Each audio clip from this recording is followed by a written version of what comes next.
Gopi, a young girl, gets a magic paintbrush from a mysterious man. He tells her to use it only to help poor people. Gopi paints things like food, clothes, and tools for her village. A greedy Jamidar hears about the brush and orders her to paint riches for him. Gopi refuses because she promised to help the needy. Angry, the Jamindar locks her in a cell. Gopi uses the brush to paint a road and a horse to escape.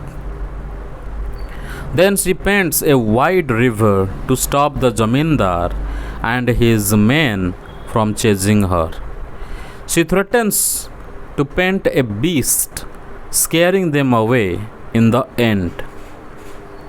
Gopi paints a feast and a celebration for her village, bringing joy to everyone. Hello and welcome back to our channel. You are watching the video summary explanation of the chapter The Magic Brush of Dreams। अब हिंदी में, गोपी एक छोटी लड़की को एक रहस्यमय आदमी से जादुई ब्रश मिलता है। वह उसे कहता है कि उसका उपयोग केवल गरीबों की मदद के लिए करना है। गोपी अपने गांव के लिए खाना, कपड़े और औजार बनाती है। एक लालची जमींदार ब्रश के बारे में सुनता है और उसे अपने लिए धन बनाने का आदेश देता है।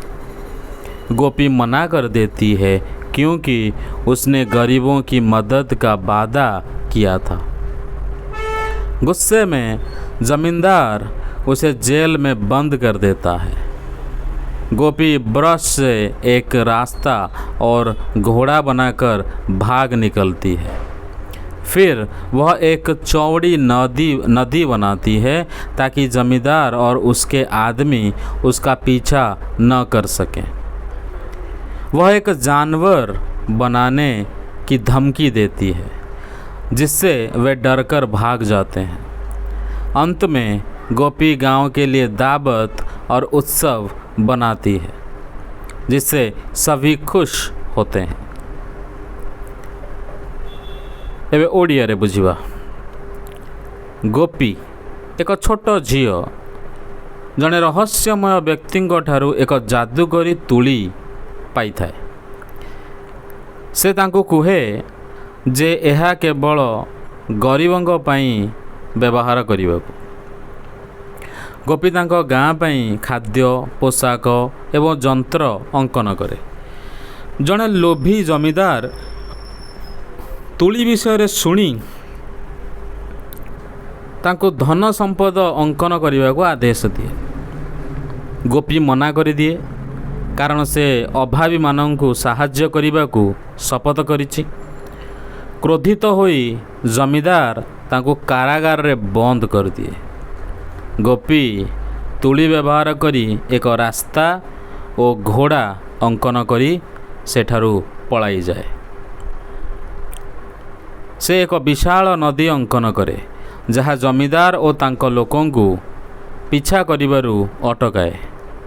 से एक पशु अंकन करिवार धमक दिए जहाँ सेमानंकु भयभीत करी पलाइबाकु बाध्य करे। शेषरे गोपी गाँ पाई भोजन और उत्सव अंकन करे जहाँ समस्तंकु आनंद दिए।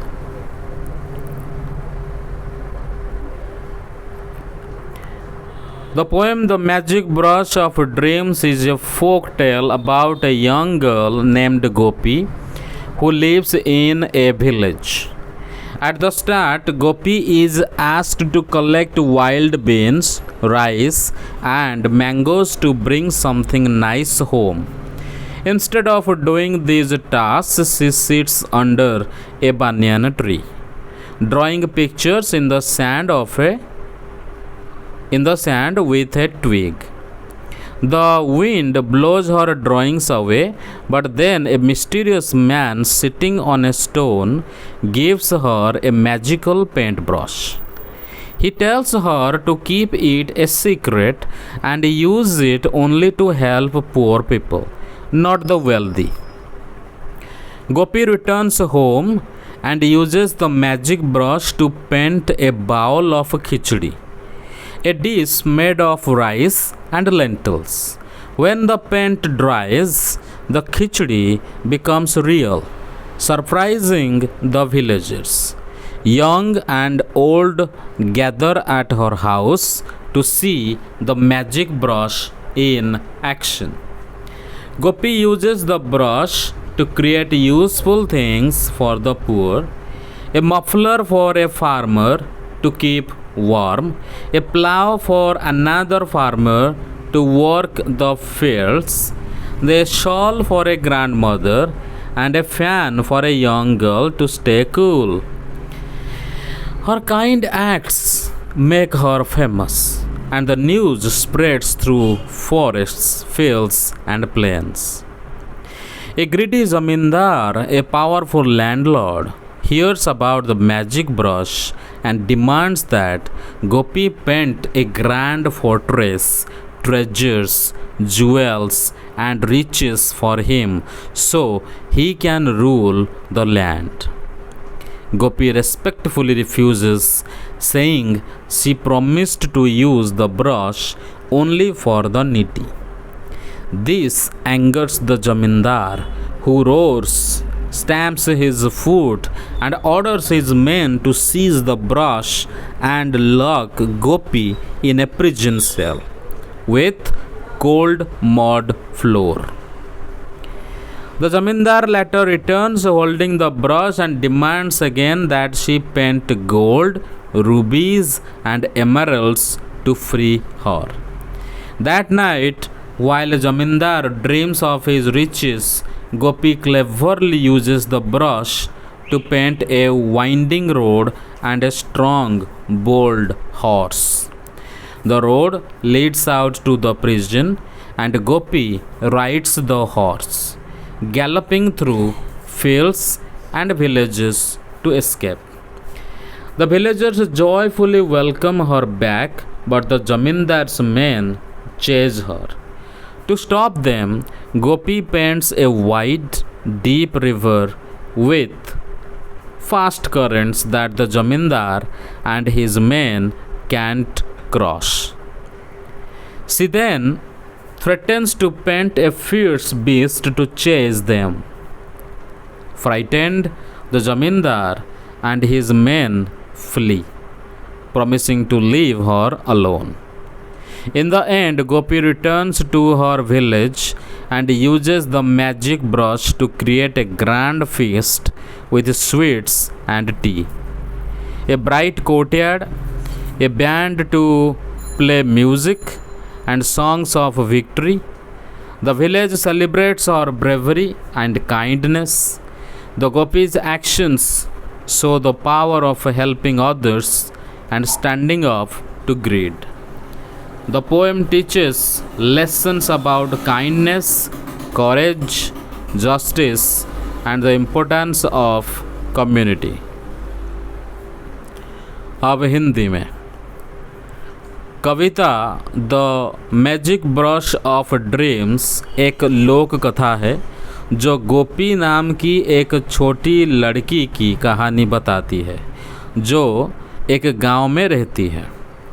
कहानी की शुरुआत में गोपी को जंगली बीन्स, चावल और आम इकट्ठा करने के लिए कहा जाता है ताकि वह घर के लिए कुछ अच्छा लाए, लेकिन वह इन कामों को करने के बजाय एक बरगद के पेड़ के नीचे बैठकर एक टहनी से रेत में चित्र बनाती है।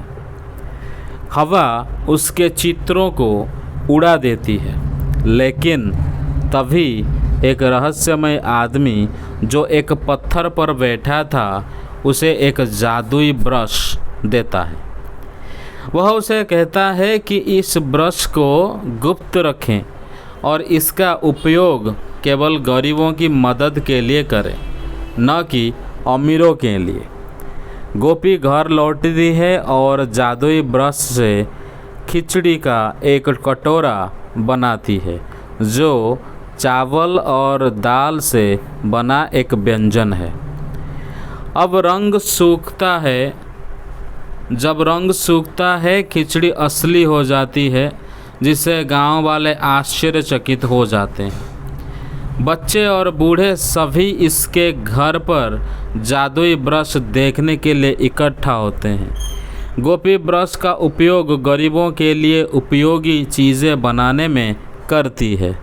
एक किसान के लिए मफलर ताकि वह गर्म रहे, दूसरे किसान के लिए हल ताकि वह खेत में काम कर सके, एक दादी के लिए शॉल और एक लड़की के लिए पंखा ताकि वह ठंडक महसूस कर सके। उसके दयालु कार्य उसे प्रसिद्ध बनाते हैं और यह खबर जंगलों, खेतों और मैदानों में फैल जाती है। एक लालजी जमींदार, जो एक शक्तिशाली जागीरदार है, जादुई ब्रश के बारे में सुनता है और गोपी को अपने लिए एक भव्य किला, खजाना, रत्न और धन बनाने का आदेश देता है, ताकि वह इस क्षेत्र पर शासन कर सके। गोपी सम्मानपूर्वक मना कर देती है, क्योंकि उसने केवल ज़रूरतमंदों की मदद करने का वादा किया था। इससे जमींदार क्रोधित हो जाता है। वह गुस्से में चिल्लाता है, पैर पटकता है और अपने आदमियों को ब्रश छीनने और गोपी को ठंडी कीचड़ भरी जेल में बंद करने का आदेश देता है। बाद में जमींदार वापस आता है, ब्रश हाथ में लेकर, और फिर से सोना, माणिक और पन्ना बनाने की मांग करता है, ताकि वह उसे रिहा कर दे। उसी रात जब जमींदार धन के सपने देख रहा होता है, गोपी चतुराई से ब्रश का उपयोग करके एक घुमावदार रास्ता और एक मजबूत साहसी घोड़ा बनाती है। यह रास्ता जेल से बाहर जाता है और गोपी घोड़े पर सवार होकर खेतों और गांवों से तेजी से भागती है। गांव वाले खुशी से उसका स्वागत करते हैं, लेकिन जमींदार के आदमी उसका पीछा करते हैं। उन्हें रोकने के लिए गोपी एक चौड़ी गहरी नदी बनाती है, जिसके तेज धारे जमींदार और उसके आदमियों को पार करने से रोकते हैं। फिर वह एक भयंकर जानवर बनाने की धमकी देती है, जो उसका पीछा करेगा। डरकर जमींदार और उसके आदमी भाग जाते हैं और वादा करते हैं कि वे उसे और परेशान नहीं करेंगे। अंत में गोपी अपने गांव लौटती है और जादुई ब्रश से मिठाइयों और चाय की एक बड़ी दावत और एक सुंदर आंगन, संगीत बजाने वाला एक बैंड और जीत के गीत बनाती है। गांव वाले उसकी बहादुरी और दया की सराहना करते हुए उत्सव मनाते हैं। यह कविता दया, साहस, न्याय और समुदाय के महत्व के बारे में सिखाती है। एबे ओडिया रे बुझिबा। कविता the magic brush of dreams. एक लोक कथा जहाँ गोपी नामक जड़े छोट झीर कहानी वर्णना करे, जी एक गाँव रे रहे। आरंभ रे गोपी को जंगली बीन्स, चाउल और आंब संग्रह करी घर को किसी सुंदर जिनस आनिबा को कुहाजाए, किंतु से यही काम न करी एक बरगछ तले बसी एक डाली साहाय्य बाली रे चित्र अंकन करे। ପବନ ତାଙ୍କ ଚିତ୍ରଗୁଡ଼ିକୁ ଝାଡ଼ି ନେଇଯାଏ, ଉଡ଼େଇ ନେଇଯାଏ, କିନ୍ତୁ ତାପରେ ଏକ ପଥର ଉପରେ ବସିଥିବା ଜଣେ ରହସ୍ୟମୟ ବ୍ୟକ୍ତି ତାଙ୍କୁ ଏକ ଯାଦୁକରୀ ତୁଳି ଦେଇଥାଏ। ସେ ତାଙ୍କୁ ଏହାକୁ ଗୋପନ ରଖିବାକୁ ଓ କେବଳ ଗରିବମାନଙ୍କ ପାଇଁ ବ୍ୟବହାର କରିବାକୁ କହିଥାଏ, ଧନୀମାନଙ୍କ ପାଇଁ ନୁହେଁ। ଗୋପୀ ଘରକୁ ଫେରେ। ଯାଦୁକରୀ ତୁଳି ବ୍ୟବହାର କରି ଚାଉଳ ଓ ଡାଲିରୁ ତିଆରି ଖେଚୁଡ଼ିର ଏକ ପାତ୍ର ଅଙ୍କନ କରେ। ରଙ୍ଗ ଶୁଖିଲା ପରେ ଖେଚୁଡ଼ି ବାସ୍ତବ ହୁଏ, ଯାହା ଗାଁ ଲୋକଙ୍କୁ ଆଶ୍ଚର୍ଯ୍ୟ କରେ। ଯୁବକ ଓ ବୃଦ୍ଧ ସମସ୍ତେ ତାଙ୍କ ଘରକୁ ଯାଦୁକରୀ ତୁଳି ଦେଖିବାକୁ ଧସେଇ ଆସନ୍ତି। ଗୋପୀ ଗରିବଙ୍କ ପାଇଁ ଉପଯୋଗୀ ଜିନିଷ ଅଙ୍କନ କରେ। ଜଣେ ଚାଷୀ ପାଇଁ ମଫଲର, ଯାହା ତାଙ୍କୁ ଗରମ ରଖିବ। ଅନ୍ୟ ଏକ ଚାଷୀ ପାଇଁ କ୍ଷେତରେ କାମ କରିବା ଲଙ୍ଗଳ। ଜଣେ ଜେଜେମାଙ୍କ ପାଇଁ ଶାଲ ଓ ଜଣେ ଝିଅ ପାଇଁ ହାତ ପଙ୍ଖା, ଯାହା ତାକୁ ଥଣ୍ଡା ରଖିବ। ତାଙ୍କର ଦୟାଳୁ କାର୍ଯ୍ୟ ତାଙ୍କୁ ପ୍ରସିଦ୍ଧ କରେ ଓ ଏହି ଖବର ଜଙ୍ଗଲ, କ୍ଷେତ, ସମତଳ ଅଞ୍ଚଳରେ ସବୁଆଡ଼େ ବ୍ୟାପିଯାଏ।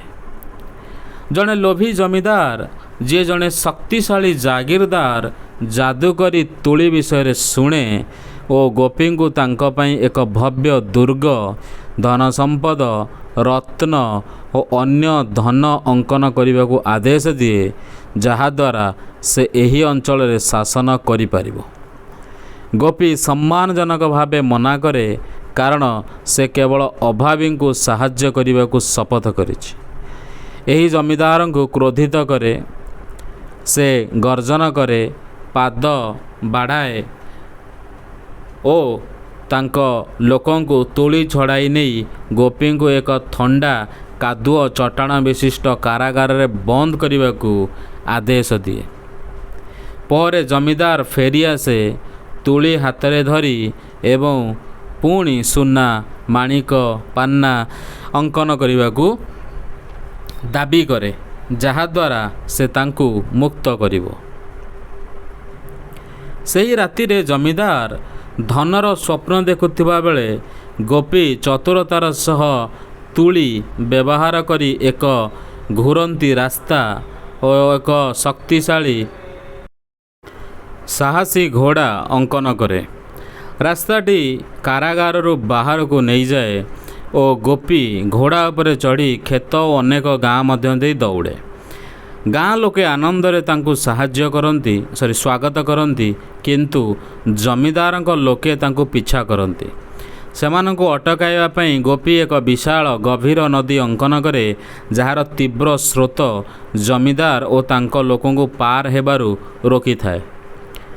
ସେ ଏକ ଭୟଙ୍କର ପଶୁ ଅଙ୍କନ କରି ସେମାନଙ୍କୁ ପିଛା କରିବାକୁ ଧମକ ଦିଏ।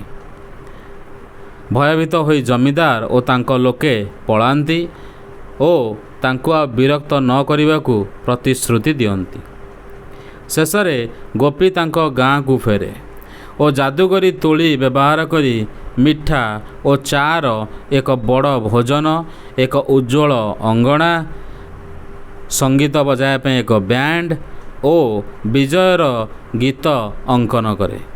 ଗାଁ ଲୋକେ ତାଙ୍କର ସାହସ ଓ ଦୟାର ପ୍ରଶଂସା କରି ଉତ୍ସବ ମନାନ୍ତି। ଏହି କବିତା ଦୟା, ସାହସ, ନ୍ୟାୟ ଓ ସମୁଦାୟର ମହତ୍ତ୍ୱ ବିଷୟରେ ଶିକ୍ଷା ଦେଇଥାଏ।